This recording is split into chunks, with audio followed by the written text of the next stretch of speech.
Joining me now with the latest, the spokesperson for Prime Minister Benjamin Netanyahu, Tal Heinrich. Tal Heinrich, we've had few things to really smile about, I think, over these last number of months. Finally, some good news for some of those hostage families. What can you tell us about the operation that led to this daring rescue?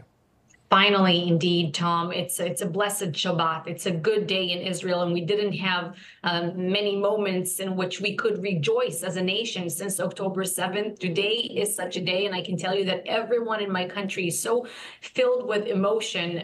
It's really incredible. A successful rescue operation. I will just say that in the last moment, unfortunately, we heard that one of the special forces police officers who were part of this rescue operation was announced dead. He succumbed to his wounds at the hospital. So it's always bittersweet.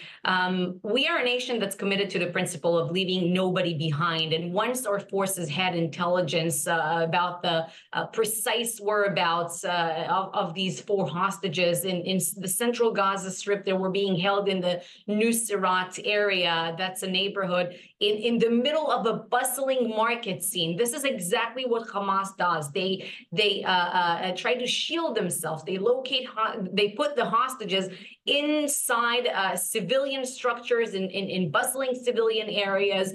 Our forces received the green light for the special mission. It was a joint operation carried out by special IDF forces, special police forces, naval forces, and Air Force. And they were being held, as you said, in 2 different structures in the area. Noah Argamani, who became a symbol, I think, for the plight of Israeli hostages, because the moment of her capturing by these Hamas terror monsters were documented. And she was being held in a separate structure than the 3 men who were rescued, Shlomi, Ziv, Almog. And our forces located them under heavy fire in broad daylight at around 11 a.m. local time, and they rescued them. They transferred them to the rescue helicopters. They arrived at the Sheba Medical Center in central Israel, where they're currently reuniting with their families as we speak, Tom. It is absolutely amazing. We have some newly released footage of Noah Argamani being reunited with her father in Gaza. Has the Prime Minister commented yet on this developing story, and what can you tell us from his vantage point of how he is reacting today? So the Prime Minister has followed the operation, of course, from the beginning to end, and he rejoiced like every Israeli. He spoke on the phone to Noah Argamani, I think about an hour and a half ago. And she told him, I didn't speak Hebrew for such a long time, which is really a remarkable sentence when you think about it. She was being held captive in Gaza for nearly 250 days. By the way, she and all other 3 hostages, they were abducted from the Nova Music Festival in Re'im, and she was abducted alongside her boyfriend, Avinatan, who is still being held in Gaza with the other remaining 120 hostages, who all must come back home. And as far as I know, the Prime Minister will also meet with the hostages that were just rescued. He will make his way to the hospital to meet with them. Tal, this was a daring rescue. As you pointed out, one of the security forces has lost his life, but the Hamas fighters that remain really fought hard to try to keep these hostages.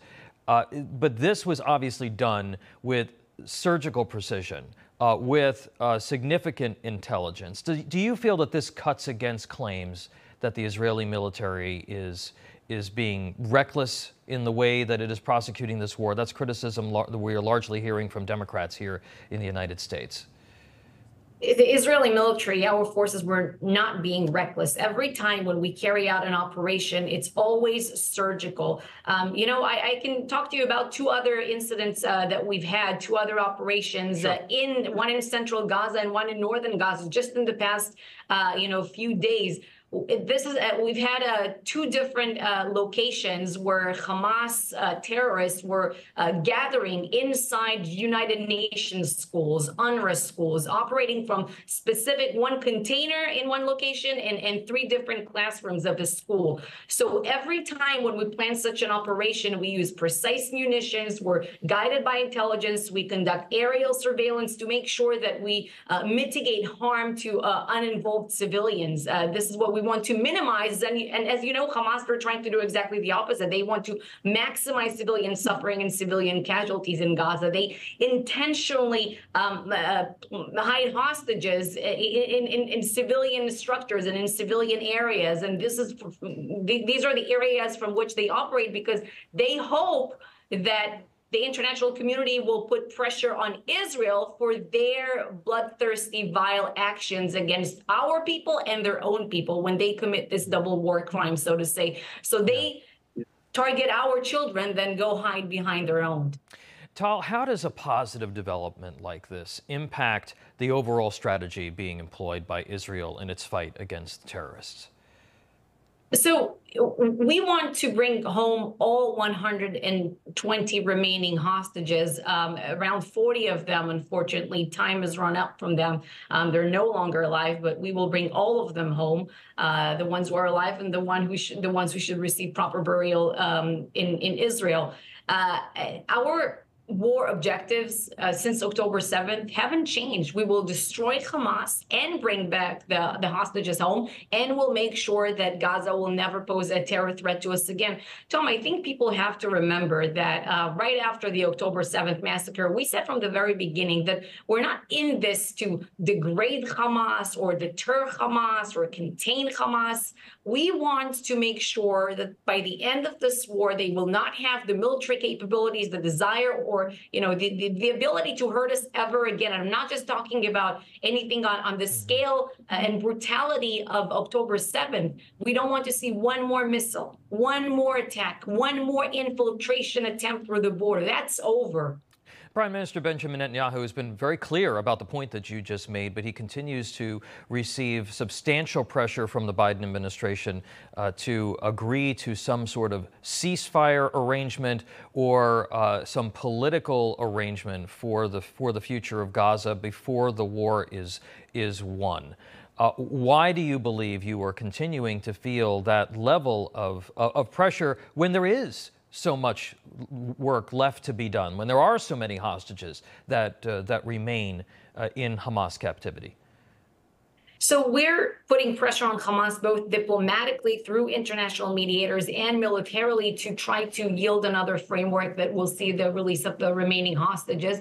You know that we had one back in November, and that's exactly what worked, the combination of heavy military pressure and the diplomatic avenue. But as President Biden just said in a recent Times interview, he said that Israel has put on the table very generous offers for a hostage release deal, and all of them were so far, unfortunately, rejected by Hamas because they weren't serious about the negotiations recently. And but the claims that Israel has agreed to the notion of a permanent ceasefire before all of our objectives are reached in this war, as I stated, bringing all of the hostages back home and dismantling Hamas, that's incorrect. It's simply excuse me, it is simply incorrect. This war will not end with Hamas in power, Tom.